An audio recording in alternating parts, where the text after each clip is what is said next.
quieres, no, no, no. Si quieres, ¿por qué? Quizás, ¿por qué? A lo mejor.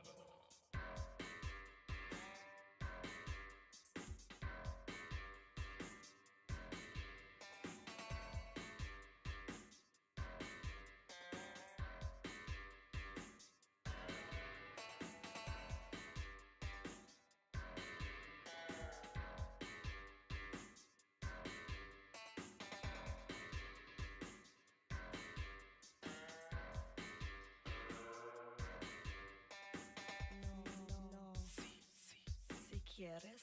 No, no, no. Si quieres, ¿por qué? Quizás, ¿por qué?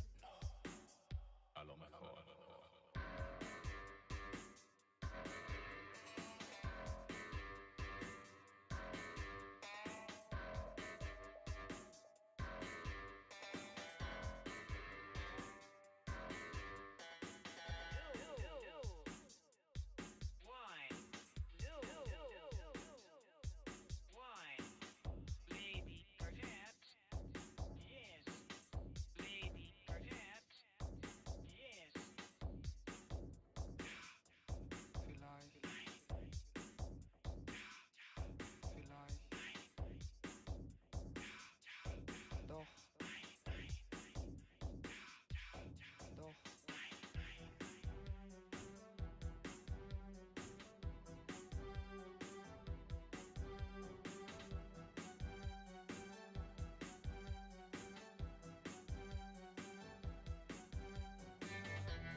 This means it's working. Yeah, okay, yes? yeah, This they thought it can't be on a surface though. okay, okay. Well, that's good. That's good skills.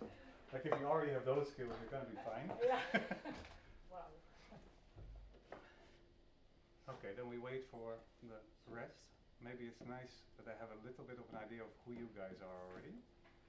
So, I have the impression that you study in some way, that you are Dutch and international mixed, that you are creative or artists. Am I right so far? Yes. Okay, okay. What else? What else do I need to know? Are you guys tech savvy? Are you hands-on? Are you I think there's a big range of experience. okay? Yeah. A big range of experience. Yes. Okay. And like people that have never seen this before and that guy. That guy begins smiling, so I think I know which guy you're talking about. Okay, so he's gonna help me today, I hear. I don't know. Sorry. No? Not so much It's experience? I've tried it before, but I'm not so. I know Isadora. Okay. So I have like with node-based stuff, I have a bit of knowledge, but Touchdesigner not so. Okay. And programming, anyone? Visual programs such as Photoshop? Yeah. Oh, yes. Yes? Other visual things, animation, Yeah. websites? Presley Marina. P5. Okay. P5. P5. JS. Okay, okay. Decided. Okay, okay, but that's okay. Then I know which concepts you're familiar with. That's already a good start. Anything else I need to know about you guys? Any specific things which you're super interested in, which you want me to skip entirely? Words I cannot use. Words I should use. Things we're interested in, Yeah. in to do in Touchdesigner. I think like interactive stuff. So an input of an audio, maybe do that. Yeah. Audio inputs, video outputs. Okay. So Yeah. that kind of stuff. Okay. And also maybe you have a node machine. I think you can make your own AI facial recognition thing. I think I'd like to know something about it, how Okay. it works. I don't know what the node machine is exactly, but I'm curious, so we can look into Yeah, that. I think you can build something like an AI kind of. Okay. You make it and you put it in, and then you that translates to the visual changing or yeah, Okay.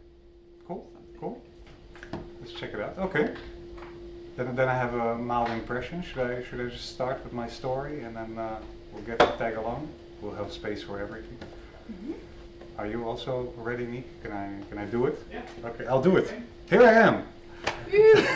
No, I'm Bart, and I'm lucky enough to be able to tell you a bit about Touchdesigner. I strongly believe that Touchdesigner is one of those programs that you'll never really master, because it's one of those things where you can do everything. If you want to, you can create it. It might not always be the best route, but it's almost always possible. So we're going to talk about a bit about who is who. We already did a bit about you, so I'm happy with that. So I'll tell you about me. We'll do a bit of Touchdesigner and what it means, does, etc. I'll show you some stuff, and then I hope that you guys want to play around a bit. I want to go back to the room, let's say, and see, hey, what did you see? What's troublesome? What do you think is something for you? And then see if we can build something that is nice to take home, show your friends, challenge yourself with, etc. Whatever you want to do with it. So me, in this context, I am Bart, and I am a digital creative, VJ, and AI enthusiast. This is what I pitch on basically funds, etc. when I perform as an artist. And I do all kinds of things. I come from a background of a 3D studio, so I'm very familiar with Cinema 4D, Octane, rendering, everything that is this kind of stuff. It's, if you're very passionate about something, sound is on this it's one, a form sorry. of fire. When touched, it's hot, and when touched too long, it will hurt. But when dealt with correctly, it is an energy that is very, very inspiring and very motivational.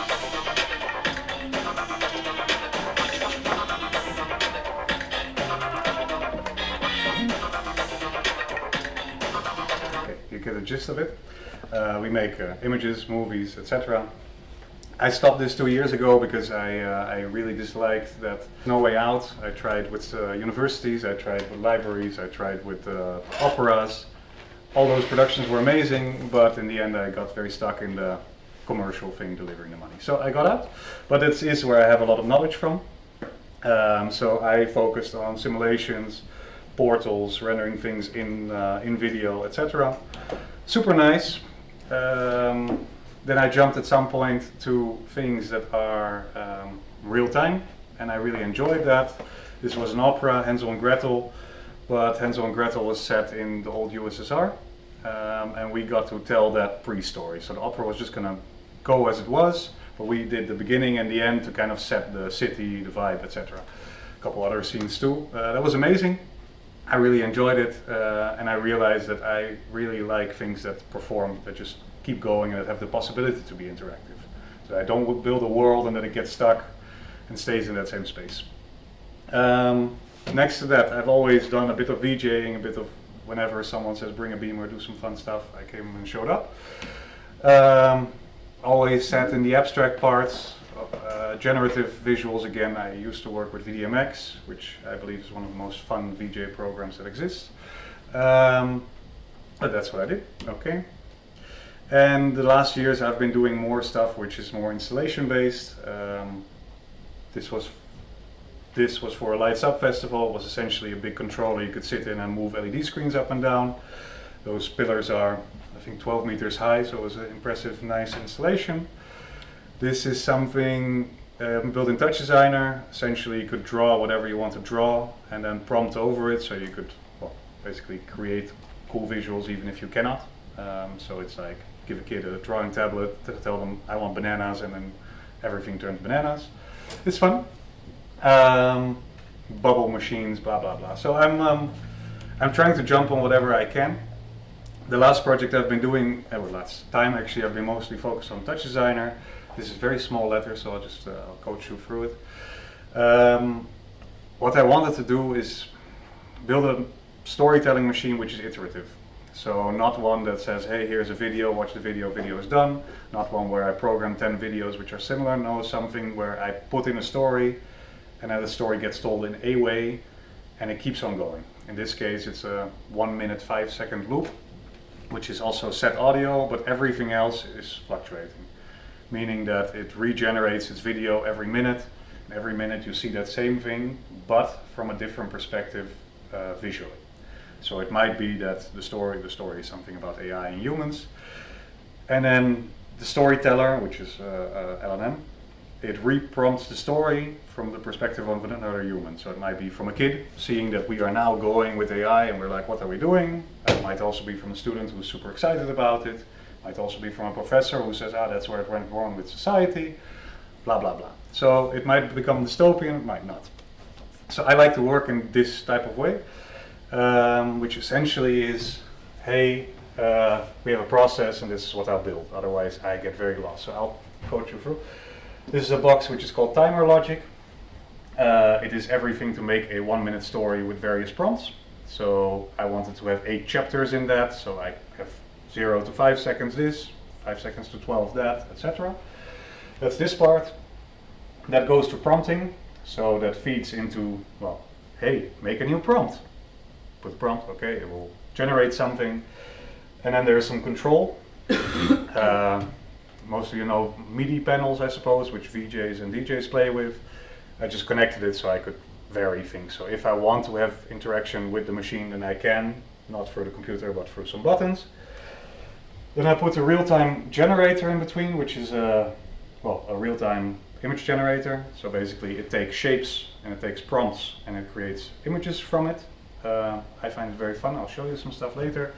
It does require quite a lot of compute, so either you need to run the computing power in the cloud or have a decent farm, but it works. Then there's a bit of audio, and then that modulates together into visuals plus audio, and they modulate in image effects, so that's just VJ layers to make sure that it looks cool, that it feels coherent. How do I say this? I enjoy it when media is surprising and when we can do multi-layers. So what I wanted in this project was to also involve a laser, you've seen it, to showcase what's behind the scenes. I think if you make a piece of art, you don't want to explain it, right? Like explain this on the wall, have it next to your visual, and everyone, these. That's what you do here. If you want it in the art, you do it in another way. You try to get the user to understand a bit what's happening behind the scenes. So the input, the visual input that went in here, I put that on the laser in one color, and the input that was out of here, I put it in another color. Doesn't matter, it's details, but. And then the total thing is an output you can look at. That's what I've been working on. It was very fun because it involves all the parts of Touchdesigner. It involves connecting lasers, it involves creating visuals, it involves making systems to flow things around, do it in different ways so that you evoke different emotions. Also that you work with text and data, and that you get to control it. So it's all the modalities that I could think of back then put into one fun project. That can look something like this in reality. So here you see the storytelling prompt, here you see the actual prompt. So in this case it's a wary historian sifting through the dust of a forgotten era. So that guy is perceiving my story, rewriting it, and then making these separate prompts. Results into, well, any kind of weird things. Sorry. Yes, you always ask questions. Was yes. this what the audience saw? Like the. Yeah. No, I would normally not show this. That was also a presentation. Normally you would not see it. I'm still playing with that honestly because it's sometimes a bit difficult if you make something and not everyone understands it. So sometimes you want to give a bit more explicit knowledge, and sometimes it helps to just put a prompt there so that people can relate to it. In the end, if I would have to show it right now, I would only put the perspective there. So I put the perspective so that people see a bit of what is changing every minute. Because my idea was once upon a time was if someone sits there for 5 minutes, they see the loop 5 times. At some point they start recognizing several points are the same, they recognize the song is the same, they recognize that the story is the same, but then get to the nuances, so to say. But yes, that's a fair question. And sometimes in demos I would indeed pull everything up, show everything behind the scenes. In reality that looks something like this. If it plays, yes.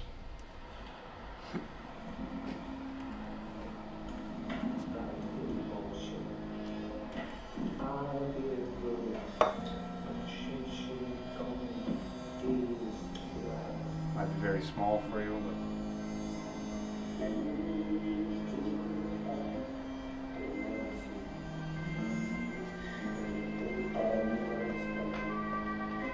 my voice too quiet. Is there space that might still be in? Can we share machine and soul? Side by side, hold my light. Guard my truth.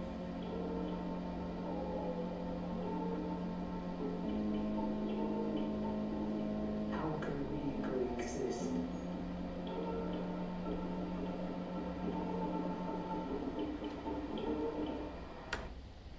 so that's relatively abstract, as you can see. What I enjoy is it loops and loops and loops, and I barely ever see something similar, and that's what I enjoy personally. Do with it what you want, but then you have a background of who I am and what I talk about.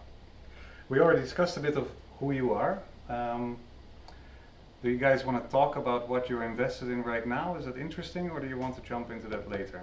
For me, I'm curious, but we can also do it in another moment. We can do it in another moment, I hear you. All good, all good. Okay, so what is Touchdesigner? There are all kinds of descriptions of Touchdesigner. Their own definition is it's a software product of derivative, which is used to build interactive 3D and 2D applications. It is procedural, node-based, real-time, and is considered a visual programming language. It is designed to give its users enormous flexibility in building applications without needing it to program in a conventional way. That's really what it is. You see a bunch of nodes. Yes? Is it open source? That is a good... No, it's not fully open source, actually. They are considering to open a lot of things. I mean, I don't know. We will check that on the website. No, it cannot be. It cannot be. It's not fully open source. You can build whatever you want on top of it. You can access almost all of the code, but not everything. They are playing with it now. They're also trying to make everything text-based in project files, because they also see AI coming up and they realize that if this power is in the hands of something that can also understand it better, that this group, which is generally a creative technology group, people who like to connect things together and hack and slash things, if they would have the power of AI in a program like this, it would be quite beneficial. They're a very nice company, but not fully open source, if that answers it. So yes, fully node-based, so what you have on your computer is showcasing exactly what it is. It means all of these things are operators, and all of them carry out a function that you would normally do with code. You can build almost anything. It can be big scale stuff, it can be very small scale stuff. Like I said, you can connect whatever you want. If you want, you can also connect cameras and do run a full studio on it. You could do basically whatever you could think of. I'll show you some things. This is another description. I'll spare you the details. But what can you do with it? I just looked up some examples so you and I talk about the same thing.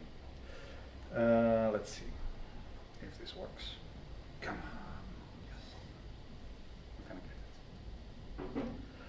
Okay, so this is a guy who basically tracks his hand, sends that data to Unreal, and then in Unreal runs his simulation from Touchdesigner, and then plays that in a virtual environment in Unreal.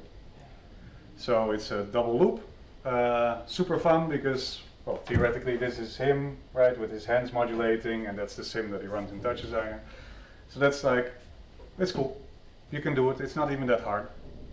It's a bit small, yes. That's the result. So this is just a particle sim. You could do the particle sim also in Unreal if you want to. That's an option. Okay, what else can we do? If you have questions, please interject. I'll click more of them. So this is a recap of someone. So you have to just. This guy is completely into generative visuals. Does a bit of projection mapping.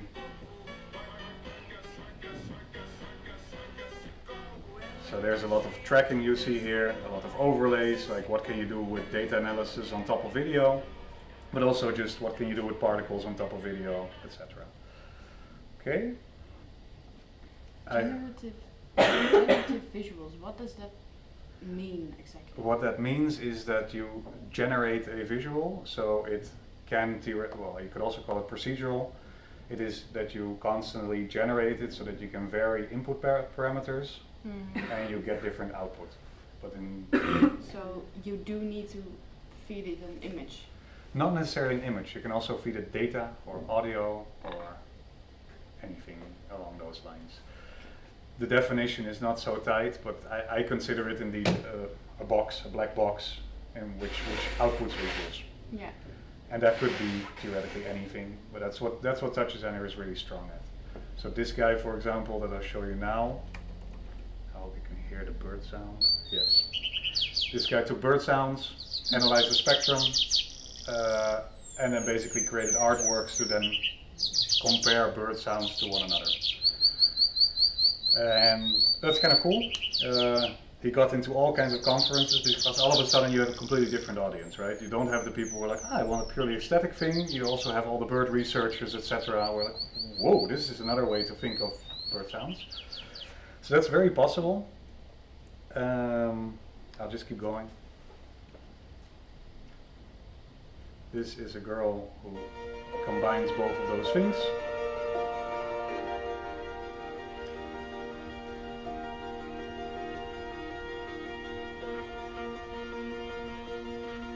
So once again, a lot of tracking, either with the face or with the hands, and then modulating parameters. So you might just have a simple parallax effect or a shift effect in Photoshop, and you control it with your hands, your eyes, etc.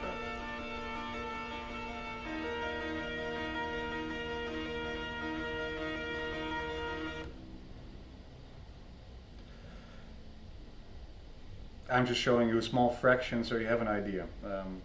Like I said, more is possible.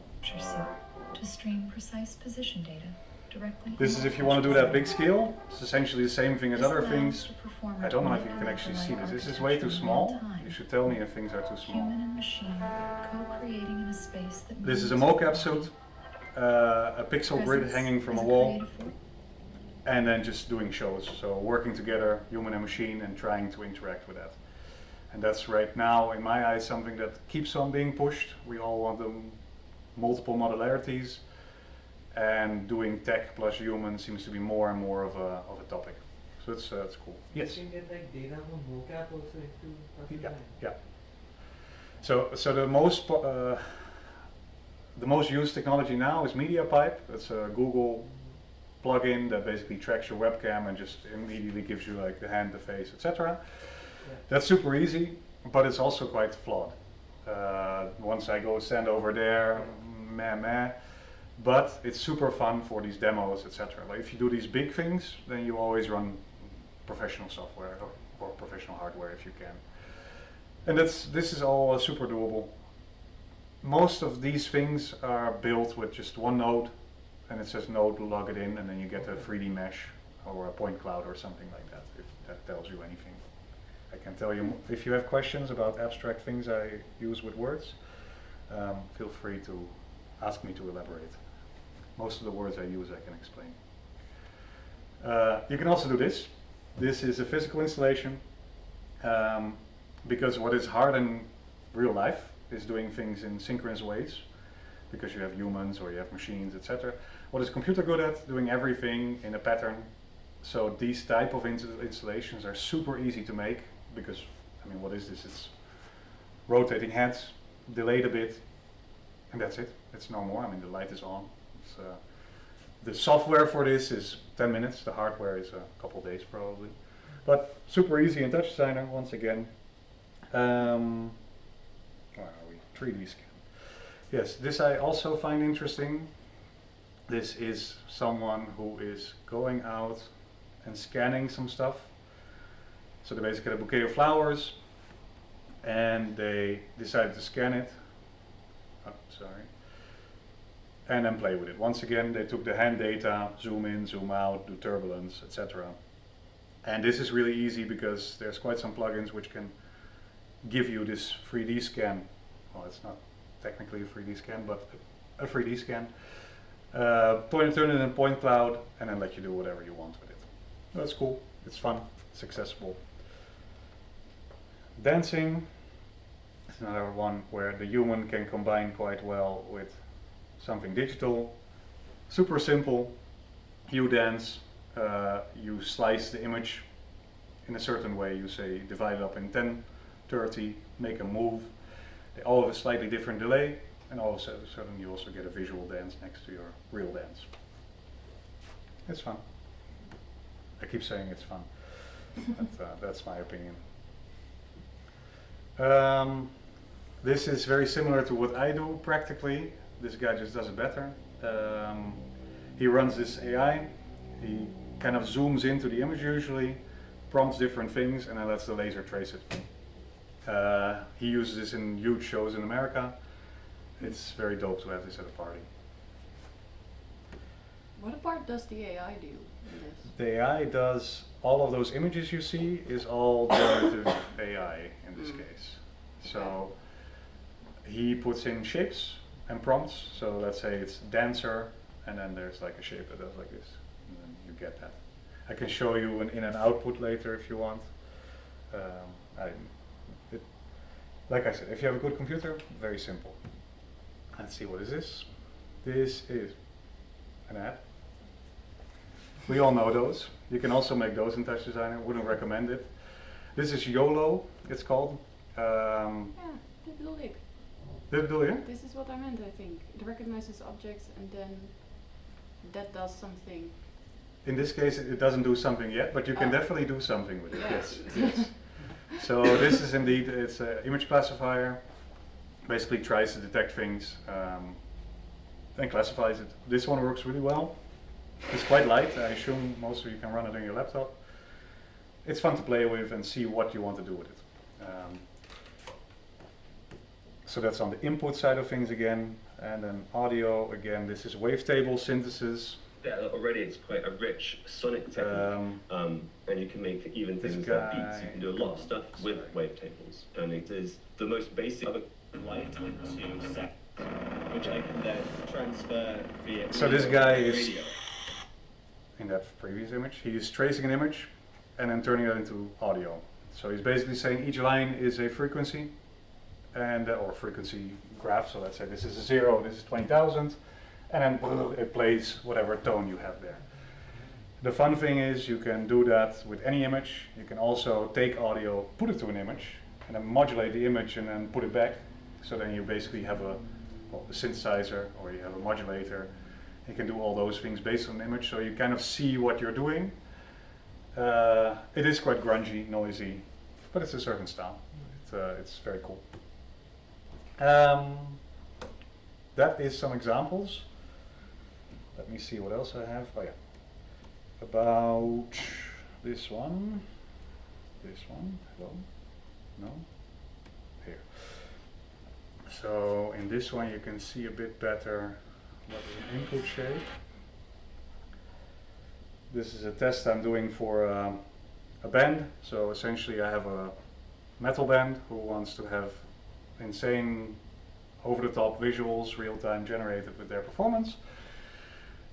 We have very big LED screens, so we are gonna shock the people with lots of light flickering, etc. In this case, what you see on that side is the input. It's just a video, and I modulate that video. We can show you a bit different things there. Here we put in a cube and a prompt, and then you see that the AI is constantly generating something which is related to our visual. Right now it's this blurry texture, and there's a prompt that says something like cave. And all that's in the AI is just this one box, which I downloaded from someone else who shared it. That's how Touchdesigner works. One of the big benefits is it's a lot of nerds who like to share. So they make you a box, they give you the box, they say play with the box because I don't know what to do with it. And then that guy is on Instagram and he's like constantly tagged and he's, whoa, he did something else with my cool box, you know? And then hopefully in the end you have a lot of boxes. Most of those boxes work well. If, for example, a new AI comes out or right now he's working on something new, he just updates the box, I load the box back in, and then all of a sudden my program works better than it did before. Yay, thank you. It's very nice. Yeah, this is me transferred through AI. You can also do that. You can also make yourself into a banana man. This goes as far as your head can take you. It's fun, once again. Let's see, where are we? Yes. So now that you've seen some examples, what does it mean, what does it do, and how are we going to do this? Do you all have a laptop with you? We don't need to start it yet, but it's good to know. That helps. That's step number one, is a screen, something to interact with, like a mouse. And then we just get started. So I'll tell you the basics. Basically how I try to approach this, I will tell you all the information I would have loved to know. It will be too much information, but some things will hint, or you'll be like, what about this? Or how did that work? Or I have this operator now, how do I connect it to another? Nodes are called operators.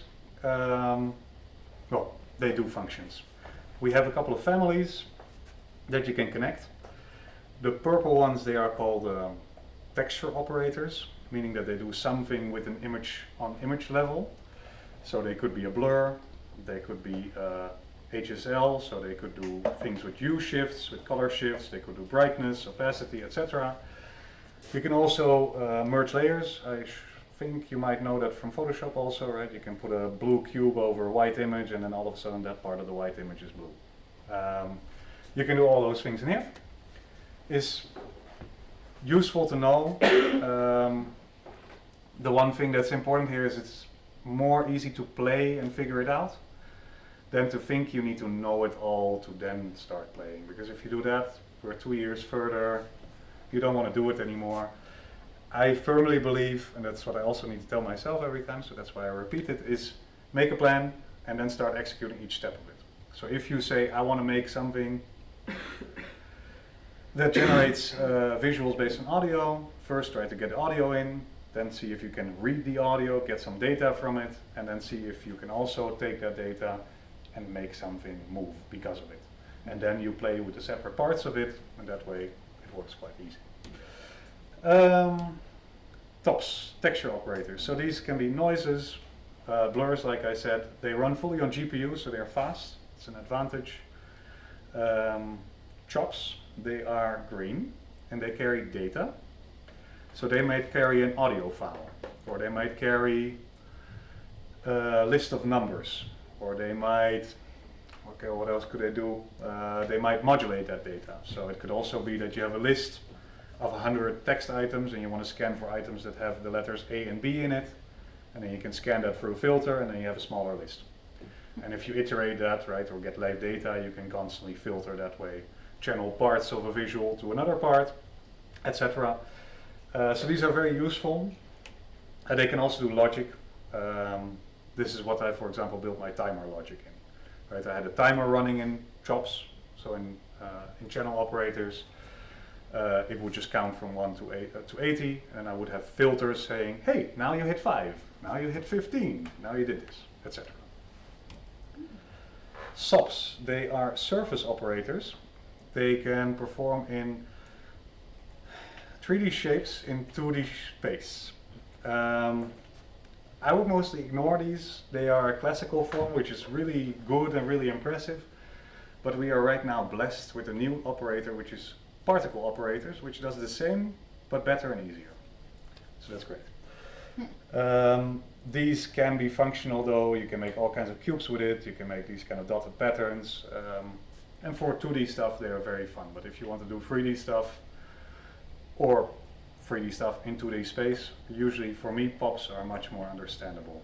I did not have one of these beautiful slides because it's from old presentation when pops did not exist. But particle operators, they can be considered like data, but in 3D space. So they might be 6 particles, here, here, here, here, 4 particles, that shapes into a cube if you connect them. And they all have a location, they all have an age, they all have a number. So you can move each of these, and you can make them bigger and smaller. So all those parameters are built in. And in the other networks, for example in chops, you could build the same theoretically, but then you need to build it. Then you need to say, hey, here's an ID, and here's a number, and here's this, and here's that. It takes a lot of time, quite exhausting. Use pops. I'll show you later. Yes. You say the new subs, that we don't use them anymore, and there's a new one, and what was that? They are pops, Pops. particle Standard operators. Yes. There are more operators. You can even build your own family of operators if you want. There are all kinds of features, so no worries. There's enough to dream. Common workflows, because this is quite abstract. This is like the backbone of the thing. We'll figure it out in practice.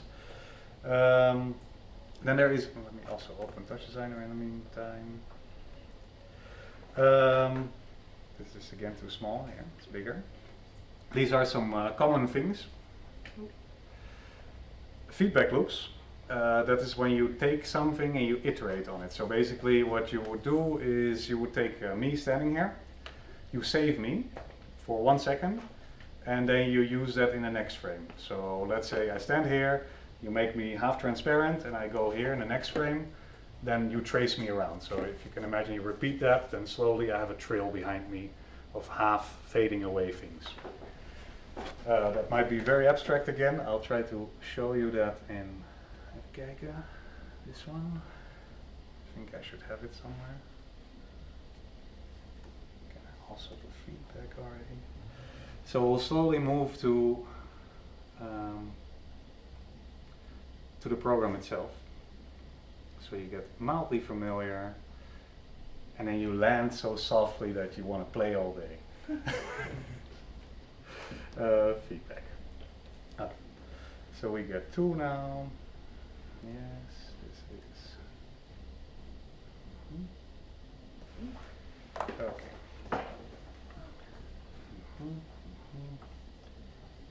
Okay. So yes, feedback. That's okay.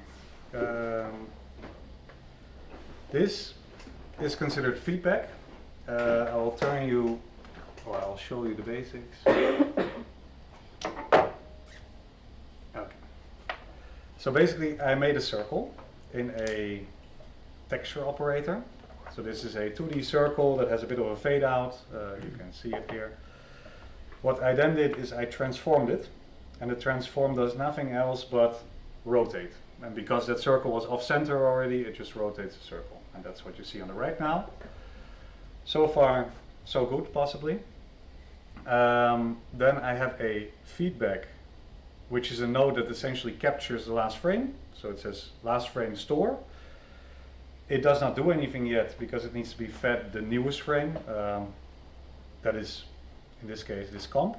So if I turn this comp on, then you see that it traces that last frame and makes a circle. So it basically stores the circle here, it stores it in the next one, stores it in the next one. And right now we don't delete anything. So that's why it turned into a circle. If I would now reset the thing, it would start again at the last place where it was, and make a circle again. Keep repeating, keep repeating. Where it's half transparent, it will keep filling it in, because 50% plus 50% turns into 100%. That's why the circle becomes more defined. Then if we add a level, which is an opacity, or in this case I use it to delete 2% of our data, and all of a sudden it does this. So you see that the trail is quite thick at the beginning and thins out towards its tail. And I can play with this, I can make it very quick, I can make it stand again. You can do whatever you want with this. This basic principle, it sounds complicated. If you keep the idea in your head that you can save the last frame and modulate it, you could also make it bigger. I'll show you another project, sorry. Then, this is also a texture operator. So this takes multiple textures and switches between them. So what I can do is I have 4 inputs in them, and I can show any of them, which is fun and easy. This switch is also a feedback system, but in this case we don't play with opacity. Sorry for the smallness of it, I suppose. This is a circle that we then feed again in the same feedback, in the same composition, so we overlay those 2 again, and then we play with the transform of that circle. In this case we rotate it, and then it rotates forever. Rotate it the other way, it does that. You want to make it more scaled in one axis, so we can do it like that. And that's what we call generative, because any parameter we adapt, we see something else happen. This you can do anything with. You can also make opacity, you can also make this go slower, faster, do this on particle level. The concept is the same. So therefore we call this a common workflow. Number 1. Oh, sorry, I'll show you the rest of it. You can later, all these files will be accessible, so you can just play around, so you don't need to dive into everything. And make it from scratch for now. This one. Go to this. This is a more complicated version of feedback. So it does exactly the same thing. We input a circle, we take a feedback. In this case we modulate more. We put the add 2 in there, so this one, and that's the frame that we feedback in. But now, sorry, this is very small. I'll make this. Ooh. Oh. So what is happening here is, it's called a reaction diffusion system. I don't know if anyone has ever seen something like this. No. No, okay. How do I explain this? When you blur and reduce an image and then subtract them, you get a phenomenon that we also have in bacteria, etc., which moves like this. So you kind of blur, detect, and then it keeps growing and shrinking until each part takes their fair space. So that's why there's 2 colors, and they keep balancing how much they can give and take. This is the most primitive example I can give. And that's what we built in this feedback. So what it does is we have this input, a circle. That's why it started with a circle. So right, it starts with a circle and then branches out.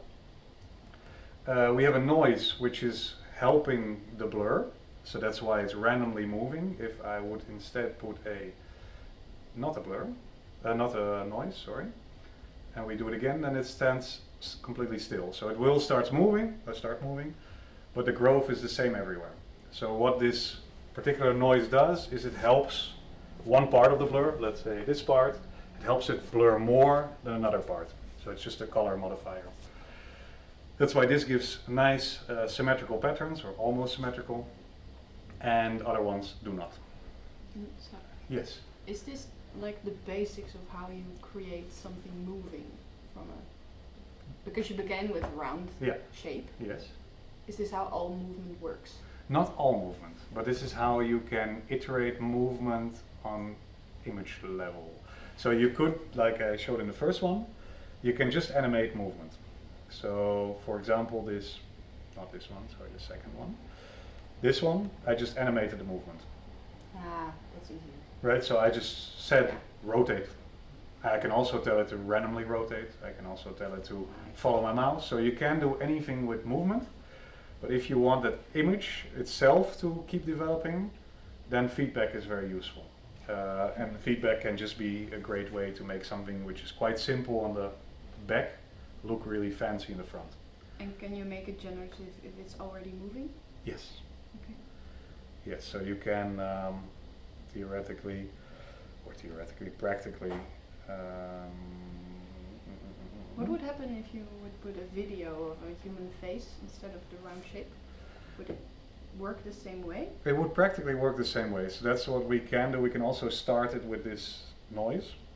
And then you see nothing happen now because this was only the input value. But we can see that then it shapes on the starting shape of this noise. So, so it starts every time in a different way. You could even make this an effect and start like, ooh, yeah! You know? I need some music, but next time maybe someone makes music, please help me. And this is now standing still because the blur, this one, is static. So that's because I put a constant, a gray level in now. It does, can modulate what I change. You don't have to understand this yet. You have to see the possibilities in it, by the way. And this noise I can feed in here, and then you see that this map starts all of a sudden moving, and that's how you can create movement through a feedback loop. So the idea is very much the same. This feeds back into that, we stack the frames, and therefore movement starts happening. You can also do weird random things with it, such as this. And this is also quite simple. It's a sphere that moves in a bunch of colors, in and out. We blur that, we displace it. Displace is a fancy word for reshape it based on data. And then the result is something like this, which would already be fine. You don't need to change anything on this. What helps if you put the feedback in there is that the colors also start playing with each other. So now I have blue the one time and orange the other time. Now they start blending. So all of a sudden I get way more color. And that's an advantage, or can be an advantage depending on what you want to do with it. So that's in short feedback. Then we have renders and camera setup. That is because you can see in the program all your data, and you can see them in the nodes, but you cannot render all data. I'll give you an example. I have this, let's start somewhere simple. Yes. It can be that the screen is confusing, but this is a pop. So this is a particle operator that holds the data of a circle. So it holds 40 points that are connected and they shape together a circle. I can see that here, but if I want to do something with it in the visual level, so if I want to change the opacity or if I want to make it blue or purple, I cannot do that. So what you do instead is you feed it into a space, a geo. So that's basically a space where you can then render it, and that sounds complicated, but once again it's quite simple. This is the world it happens in. This is the camera that looks at where you want to film that. this is the light that you put on it, if you want light in the first place, and this thing renders it, and then you see it becomes, instead of blue, it becomes purple, and then you can suddenly do it as a texture again. So all of a sudden you can do bloom, you can do opacity, etc. Once again, you'll get these things, so you can play around with it, get a bit of a feel of it. You don't have to fully understand it, but this is a very common network, these four together. Don't want to disturb your talk, but That's my okay. laptop is Yes. Do it, do it. I wanna unplug this lamp. There's even more free ones here. Oh my god, I didn't even need one. My Phil. I didn't even put it, but thank you. Okay, so that's another common thing. Instancing. Instancing is a fancy word for copying. I showed it here as well, actually. What I do here is I have this square and I copy it onto this circle. If I take this part off, you see it more clearly. So this square is taking my mouse input, so left and right, up and down, very simple. And then on each point of that circle, I clone that square. So this times that equals that. I can make this one have less divisions, and then you'll see less squares. So now now I'm multiplying a square with a square. So on each point of the square, you will see a square. If I make this circle again, get a very dense one, you can do whatever you want. Very common practice because it helps you make shapes, but it also gives you data to play with. So if I take this square on square again, it's kind of boring. Now I'll put a noise on top of the data. And now all of a sudden I have four squares that bounce around, play around, etc. Then, because it's generative, I can replace this thing with another thing. I can replace this data with more data. I can replace it with my whole body and start dancing with squares on me. I can also start dividing this one and making it move in various ways, just by changing a couple of numbers. So that's also very useful technology, way to work. Audio reactivity, I heard some of you like audio. Audio is fun because audio gives you data that you can also feel. It's much more fun than other data. Because, I mean, it's simple, you all dance, you know how the body works, the computer also likes to do it. Find a way to do it, but there is luckily some very easy tools for that. There is an audio device in, which takes the microphone data. There is also in Chops. This might be overwhelming. This is all the nodes in Chops. They can be found here. They are all the green nodes. You can ask me for what you want. You can also Google it. But mostly I would recommend play a bit with these files, see what you can change that's going to be cool. But for example, you can also do audio file in, and then you just get a piece of audio. You can pipe it into, this is a combined layer of operators. So this is once again one of those blocks someone built. Yes? Is this also like inbuilt in Touchdesigner, this operator? This is also built in. Yeah. Yeah, so this is called the palette, and the palette is groups of nodes that people have stored, saved, or otherwise. Yes. Yeah, go ahead. You can also make your own. You can add them, so you can just add a folder and play with it.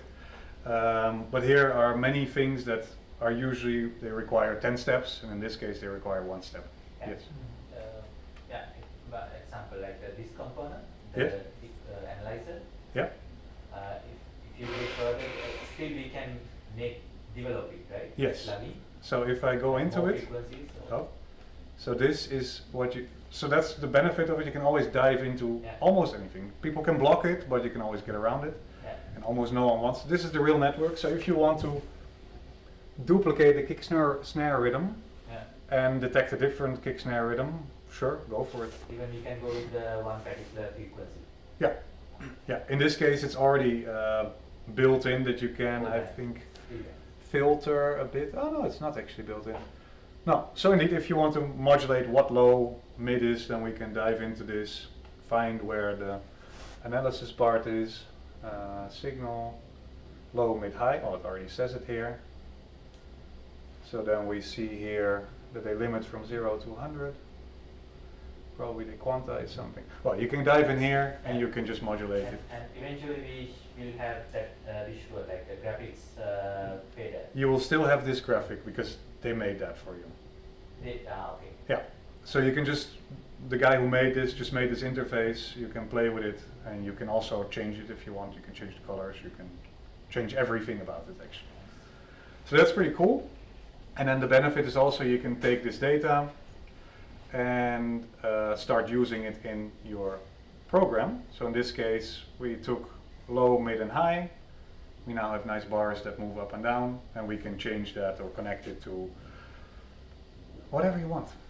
Literally anything, right? I can connect it to how many cubes there were in this previous example, in this one.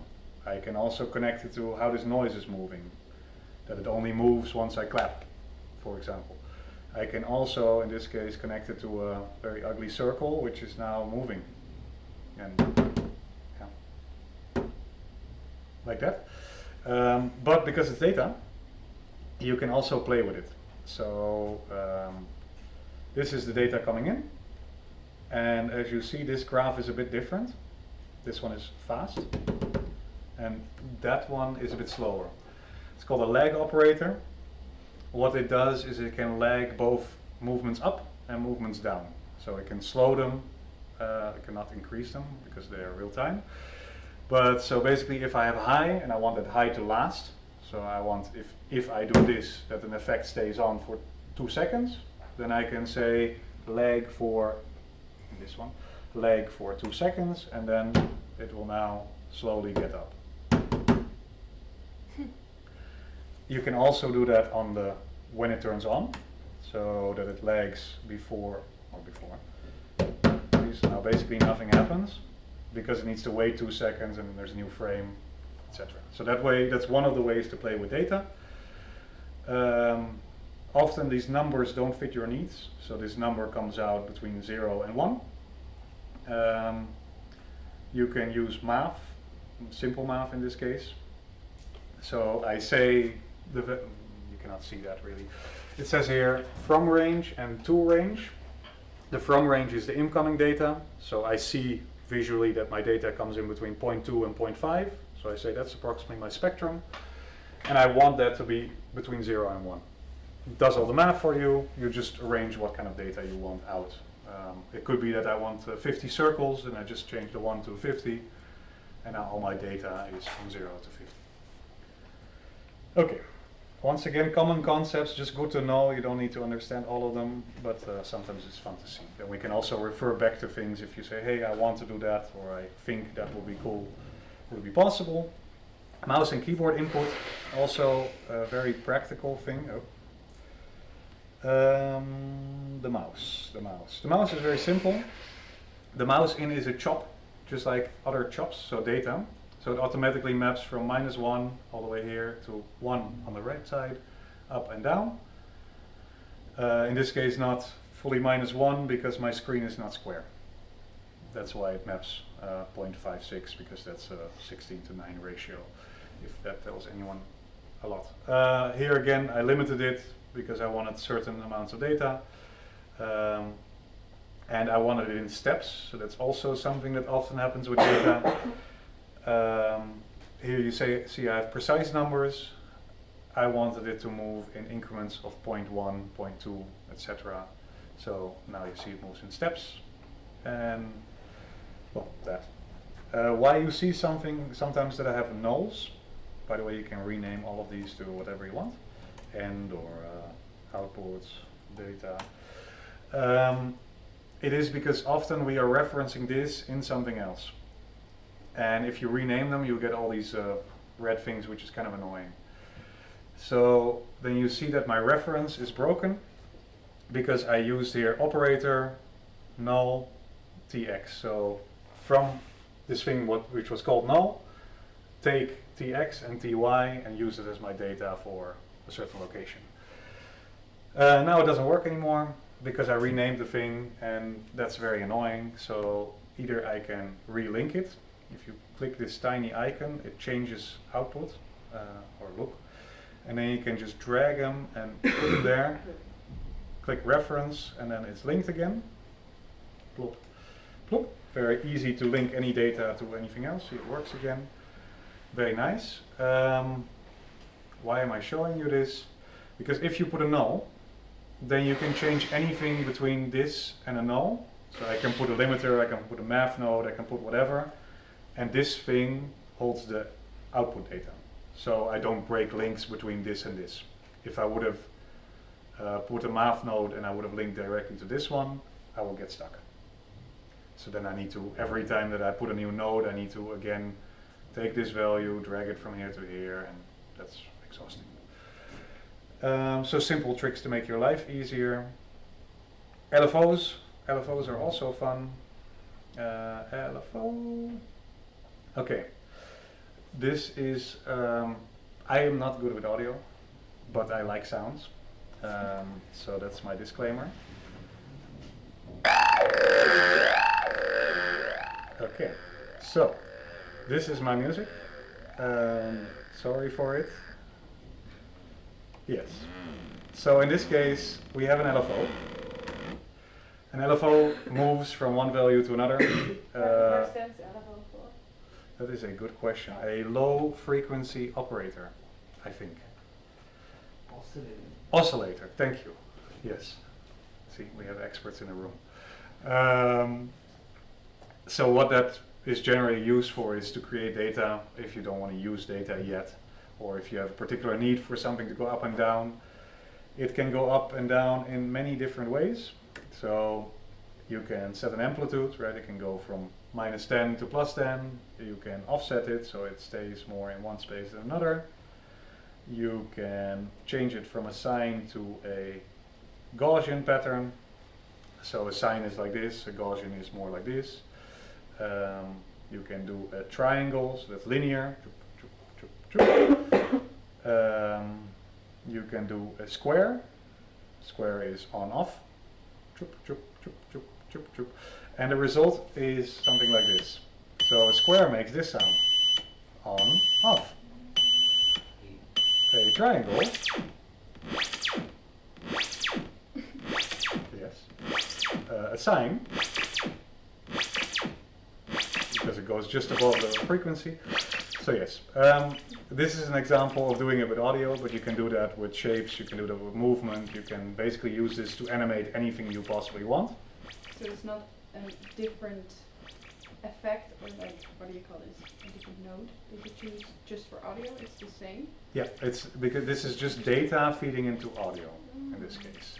So you could make, with the same LFO, I can also use this data to connect it to an image. Right, I can now do that plus thing again, then drag this one into this. Let's see, what do we want here? The radius. So we put it in this, put it as a reference again, and now this thing scales to the sound. So like that, you can connect anything to anything, and So you also, synchronizes. yeah, it synchronizes perfectly always, which is very nice to do. There are multiple ways to do it. These thin lines, they are called data lines. They are a bit different from the node lines. So a node, like this node, transfers a lot more data than this. This one only transfers the number, whereas, well, this theoretically transfers more than just a number. You can also pull data from it, get the info of the previous numbers, etc. Like if I give here a trill, and you can see how our shape is. This also helps sometimes. A trill is simply keeping input data, so this up and down, and it's storing it over time. So it says I'll track it for 4 seconds. I can also make it 1 second, but you can also track it for 10 seconds. And the benefit is now, if I don't know what a Gaussian looks like, I can see it. Or if I want to know what the square looks like, you can see it. Think of it as the lab monitor you have if you want to check out electricity and see what kind of electricity you're working with. Is the trail always just making a visual of what you're actually doing? Or does it? The trail is always showing you the data that's incoming. And that is, if I put this in there, then you see that it still shows you what is happening, but it's showing you what's happening in this node. Yeah. Okay. So you can show a lot of things, but definitely not everything. I miss a monitor. You miss a monitor. What do you Like- want? What do you want to monitor? So you can always see what you're changing or making. I know this is Visually or? yeah, I guess visually. I've never done it with anyone else. Like how do you? I see like the nose. Yes. But it can be confusing, so I don't know what is actually changing in the output. In the output in the end. Yeah. Yeah. So Is this something that resolves? this is something that, see this more as a probe. Like if there is a part of your project that you want to figure out, particularly a green part, so a data part, this trail thing is very useful to see, hey, what's actually happening. Okay. So that's why we can easily see the shape of the data and those kind of things. If you want to see in, let's see, I broke all the projects by now, nice. It's also normal behavior. We will link them again. Examples to break things, also break things. Okay. So in the case of this, usually your last node is the one you want to see.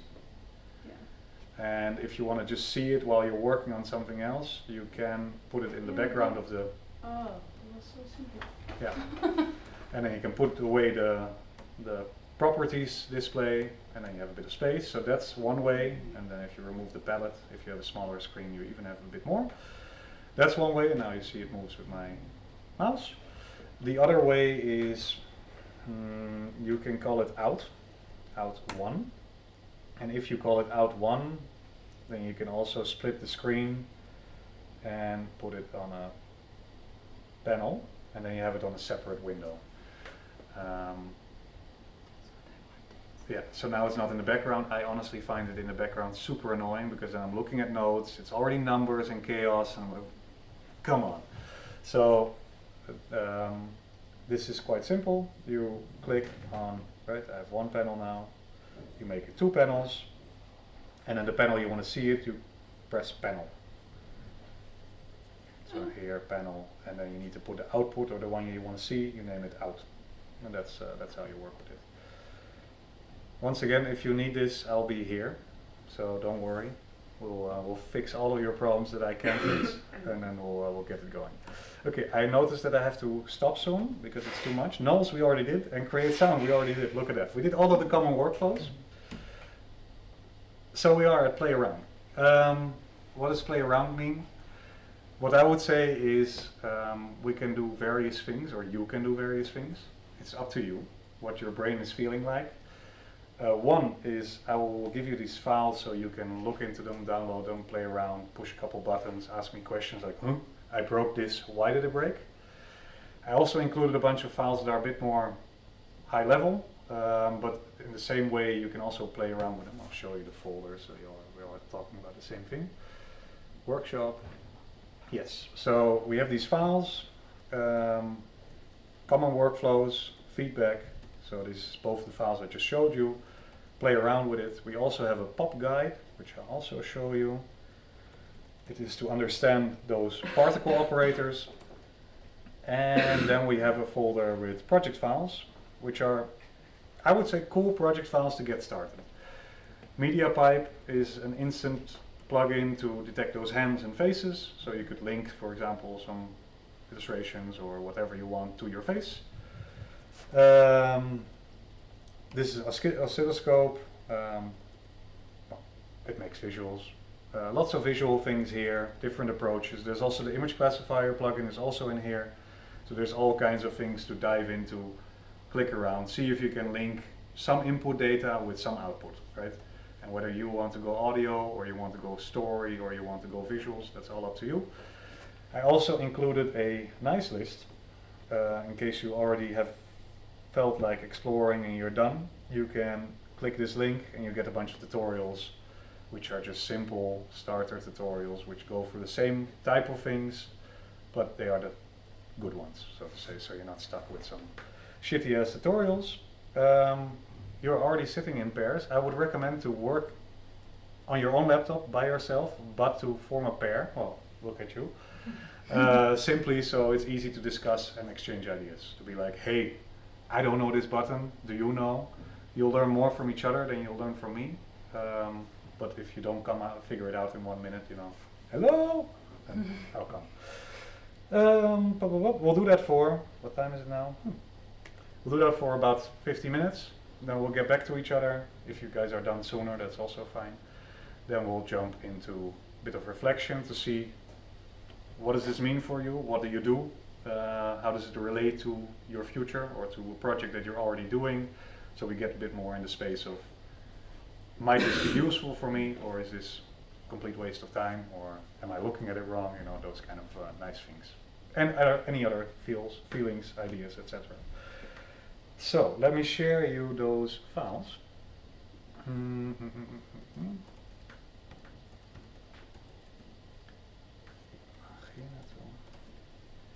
Do you want a QR code? Can I send you all a link? What is the easiest way? How do you usually get information here? Email. Email? The someone, Nick? Yeah. Can I send you like a WhatsApp and then you can send it to the email? Or in the WhatsApp. Or in the WhatsApp, look at that. We'll do it to the WhatsApp. Okay. There. That's A.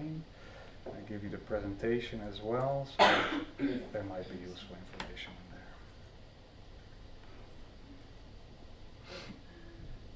there. Okay. Is this clear for everyone, first of all? I have a basic question.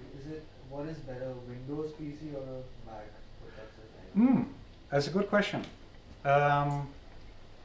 Most people would say Windows, because Windows supports all of the function of Touchdesigner, but Macs are ridiculously fast, ridiculously high performance since the M series. So if you want to bring just a laptop and do your whole damn show on it, Mac. But then know that there will be like 7 nodes which will not work. They're proactively expanding those, but for example there's some NVIDIA upscalers which work really well. They don't work on Mac. That's the only one I get bothered with. And if you want to do a full large language model, it might also be better to have like a graphics card the size of your laptop and then go with that. But no, normally I would say Mac.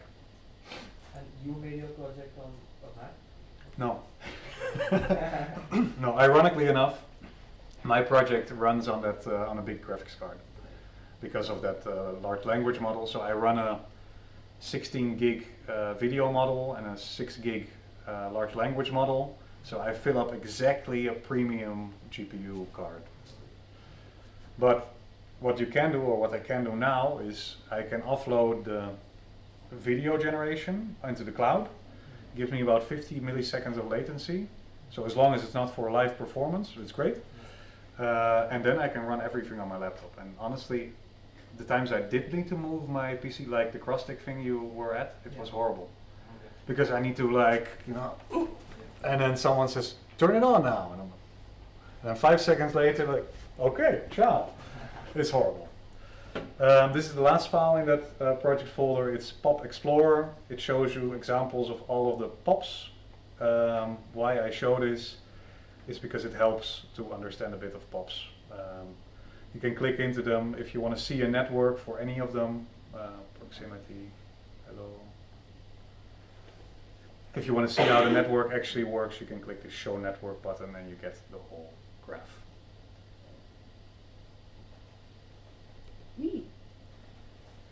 Does anyone have questions? Yeah, is there like a quick startup? Is there like a quick startup? You showed a lot, but yes. It's still live magic. Yes. And where do I start? Where do you start? What I would do is I would look at either one of the starting projects, the one I sent you, and look at it and see if you can change something arbitrary that you would like to change. Okay. Change simple things like, I want to make this square into a cube or into a circle, or I want to change the color, or I believe that it should be blurred at the end. Very simple things that you're like, I just want to change. I would start with that. Yeah. And then work from there, get your like dream bigger and bigger, and then start asking if in this hour you could take your own piece of data and connect it to any piece of output, audio or visual, then I would say you already did great. Okay. Okay, sorry, go. The second link you sent for pitch, yeah. is that... Oh, that's not the public. Sorry, yes, you're right. You are absolutely right. I shared you my own link. We have the files in the Dropbox anyway. I know, but I'll give you the link so you have it, you know, otherwise, you know how it goes next time. You'll be at home, you want to look at a presentation, show all your friends, you're going to be, where's my it's the link? presentation. Exactly, create link, copy link. Okay. I will depend on Nick to send it to you, but I'm sure he will. Oh, quick. Does everyone have Touchdesigner already? Yes. It works? It's the first part. Ah, that's great. Okay. We're also good. Yes. Ah, you already made a plan.